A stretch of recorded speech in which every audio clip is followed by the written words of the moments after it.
Bonjour bien-aimé de le Seigneur, que le Seigneur te bénisse. C'est vendredi, sois fier de toi parce que tu as écouté la parole de Dieu, lundi à vendredi. Il y en a qui sont en vacances, mais on continue à servir Dieu en écoutant la parole. Il n'y a pas de vacances avec le Seigneur, n'est-ce pas? Il y a des pauses, telles que la cellule de prière a pris une pause, mais nous ne relâchons pas. Nous continuons à prier individuellement. En groupe, nous avons permis aux gens de passer quelques moments en famille. Mais cela ne veut pas dire que nous avons pris des vacances, parce que le diable, lui, il ne laisse pas. Il est toujours là. Alors ce matin, je t'invite à partager Ésaïe 47 pour finir cette semaine. Il y a 15 versets. Sois patient avec moi. Et lisons ensemble. Descends et assieds-toi dans la poussière. Vierge vive de Babylone. Assieds-toi à terre, son trône, fille des Chaldéens. On ne t'appellera plus délicate et voluptueuse. Prends les meules et moule de la farine. Ôte ton voile, revêt les pannes de ta robe. Découvre tes jambes, traverse les fleuves. Ta nudité sera découverte et ta honte sera vue. J'exercerai ma vengeance et j'épargnerai personne. Notre Rédempteur, c'est celui qui s'appelle l'Éternel des armées. C'est le Saint d'Israël. Assieds-toi en silence et va dans les ténèbres, fille des Chaldéens. On ne t'appellera plus la souveraine des royaumes. J'étais hérité contre mon peuple. J'avais profané mon héritage et je les avais livrés entre tes mains. Tu n'as pas eu pour eux de la compassion. Tu as durement appesanti ton jus sur le vieillard. Tu disais à toujours je serai souveraine. Tu n'as point mis dans ton esprit. Tu n'as point songé que cela prendra fin. Écoute maintenant ceci, voluptueuse, qui t'assied avec assurance et qui dit dans ton cœur, moi et rien que moi, je ne serai jamais veuve et je ne serai jamais privée d'enfant. Ces deux choses t'arriveront subitement au même jour, la privation d'enfant et le veuvage. Elle fondra en plein sur toi. Malgré la multitude de tes sortilèges, malgré le grand nombre de tes enchantements, tu avais confiance dans ta méchanceté. Tu disais, personne ne me voit. Ta méchanceté et ta science t'ont séduite. Et tu disais en ton cœur, moi, rien que moi. Le malheur viendra sur toi sans que tu en vois l'horreur. La calamité tombera sur toi sans que tu puisses la conjurer et la ruine fondra sur toi tout à coup à l'improviste. Reste donc au milieu de tes enchantements et la multitude de tes sortilèges auxquels tu as consacré ton travail de ta jeunesse. Peut-être pourrais-je en tirer profit, peut-être deviendras-tu redoutable. Tu t'es fatigué à forcer de consulter. Qu'il se lève donc et qu'il te sauve. Ceux qui connaissent le ciel, qui observent les astres, qui annoncent d'après les lunes ce qui doit arriver. Voici, ils sont comme de la paille, le feu les consume. Ils ne sauveront pas leur vie des flammes. Ce ne sera pas du charbon dont on se chauffe, ni un feu auquel on s'assied. Tel sera le sort de ceux qui te fatiguent à consulter. Et ceux que tu as trafiqués dès ta jeunesse se disperseront chacun de son côté. Il n'y aura personne qui vienne à ton secours. Amen. J'aime cette parole parce qu'elle me rappelle un peu ce que je prêche toujours. Vous savez, il y a des chrétiens qui sont des chrétiens de la prophétie. On va vers des églises où on prophétise. On va voir les hommes de Dieu qui nous disent qu'il y a quelque chose. On vit en fonction du rêve qu'on a fait. Dieu m'avait montré ce qui se passe dans ma famille. Dieu m'avait montré, c'est ça, Dieu t'avait montré.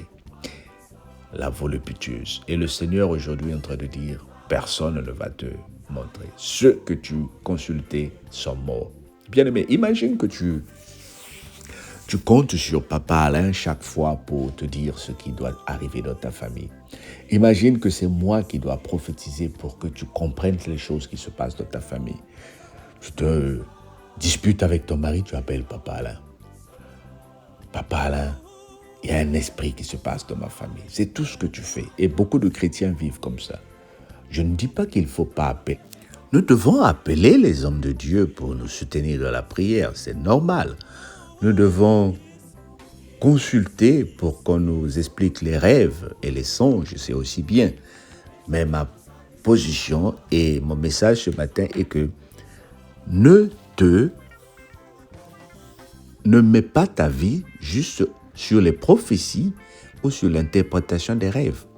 Ne mets pas ta vie sur l'interprétation des choses qui se passent autour de ta vie. Imagine que aujourd'hui tu es en otage d'une personne qui t'explique tout ce que tu dois faire, tout ce que tu rêves. Et quand les situations vont se passer, tu appelles la personne, on te dit, comme dans la parole que nous venons de lire, cette personne est décédée. Qu'est-ce que tu vas faire? Tu vas aller chercher une autre et tu recommences le processus.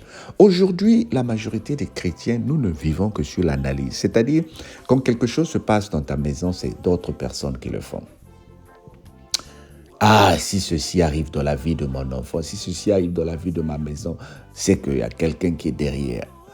Pourquoi toi, chrétien, tu penses que toujours il y a quelqu'un qui est derrière toi? J'ai entendu même des gens me dire que j'ai des problèmes de dette parce qu'on a bloqué l'argent que j'avais envoyé à Brazzaville. Ah, bien aimé. Pony Boyko, quand tu faisais les dépenses inutiles, est-ce que tu as pensé à ça? Est-ce que tu as un budget?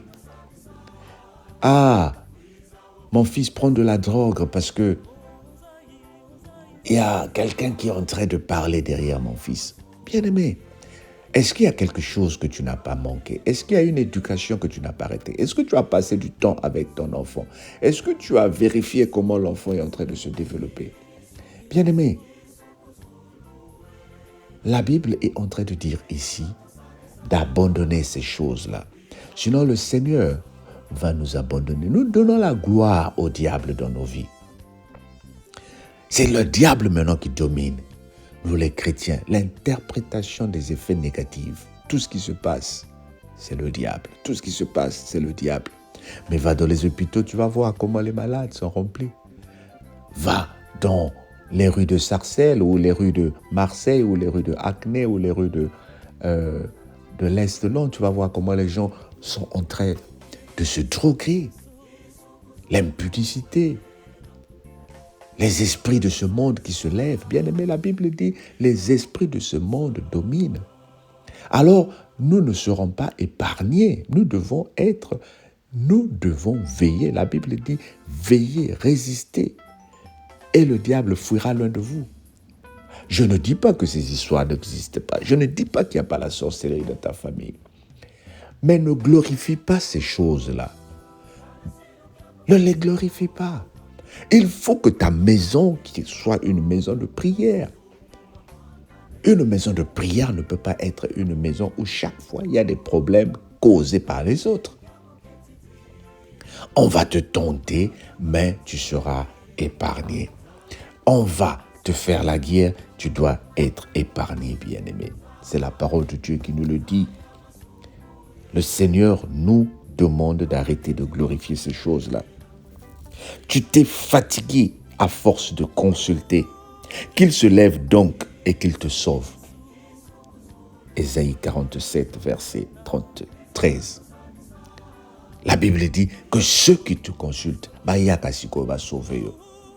Par exemple, quand ça chauffe dans ta maison, mais que cet homme de Dieu vienne maintenant. La parole de Dieu est en train de dire. Mais il y a quelqu'un de permanence en toi. C'est Jésus-Christ, la parole, bien-aimé. Confesse les choses positives sur tes enfants. Confesse les choses positives sur ta vie. Arrête de glorifier le mal. Arrête de glorifier le diable. J'aimerais finir cette semaine pour prier avec toi. Que le Seigneur te donne la force de vivre Marc 16, verset 16 à 17. En mon nom, voici les miracles qui accompagneront ceux qui auront cru. En mon nom, ils chasseront les démons. Père, je prie pour cette personne. Accro à la consultation. Pour que cette personne vive la liberté spirituelle. Que le Seigneur te libère au nom de Jésus. Amen. Ben écoute, partage cette parole. Passe un bon week-end et que le Seigneur te sanctifie au nom de Jésus. Et toi qui viens de m'écouter, mais abonne-toi, comme ça lundi, lorsque la parole sera disponible, tu pourras avoir ta part. Sois béni au nom de Jésus. Bye bye.